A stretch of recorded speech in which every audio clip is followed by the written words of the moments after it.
Hello, everyone. My name is Jacob Fortin. I'm the host of this podcast, Doers Within Emerging Markets.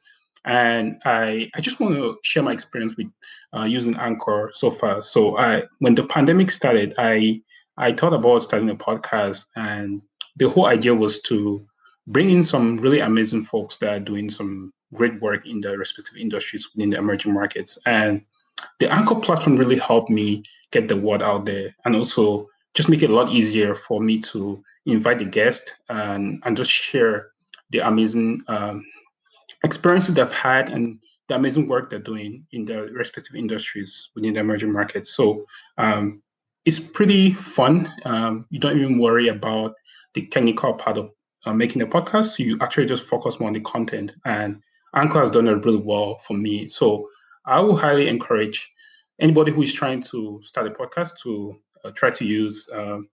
Just check out Anchor, and I think you won't regret it. I'm not a technical person, but if you listen to these episodes that I've been publishing so far, it seems like I know what the technical part of it, but Anchor helps you take care of the technical part, and you just focus on the content. So feel free to check it out. I highly encourage you. Won't regret it, and it's right there. You don't pay anything. So in times like this, I think starting a podcast and getting the word out there, irrespective of what you're doing, will be a really great experience. So thank you guys for listening to my episodes. Please check out Anchor, and you will have a great time. So cheers, guys, and see you guys next episode.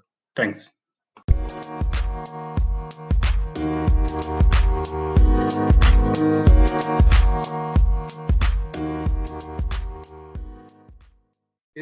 It also is a metaphor for the the rapid pace of change in society and the rapid pace of change in all industries. And I don't think we won't maybe be at this pace, but we're not going to go back to a slower pace. There will be a continually increased number of variables in the way those variables change and interact. And COVID is the introduction to the era of rapid change. Yep. and ambiguity.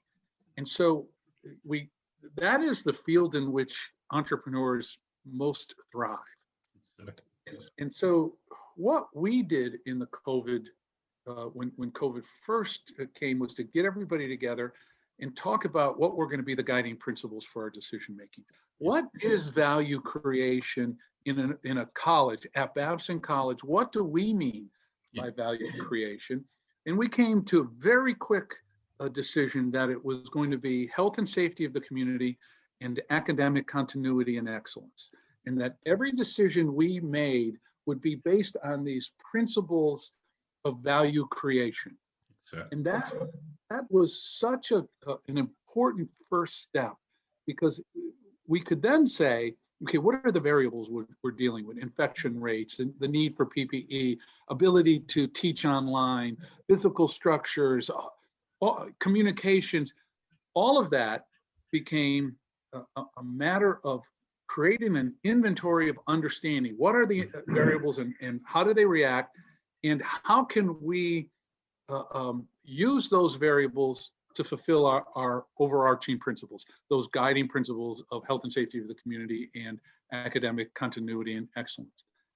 And to this day, that remains the two guiding principles we have.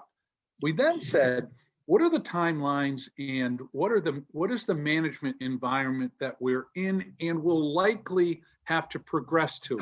So it was not only where are we today, but where are we going with this, even though we're not exactly sure, but we know that time will keep pushing us forward. And we came, I'm a retailer at heart. If Planet Fitness, Jiffy Lube, I'm a retailer. So I like succinct phrases.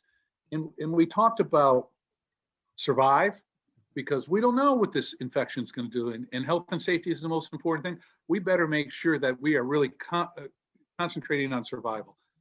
But that, if we get that right, we're going to have to then revive this organization. And we'll go from survive to revive, and we'll revive it for the purpose of thriving. So that became this sort of cute mantra, serious but cute mantra we had, that was survive, revive, and thrive.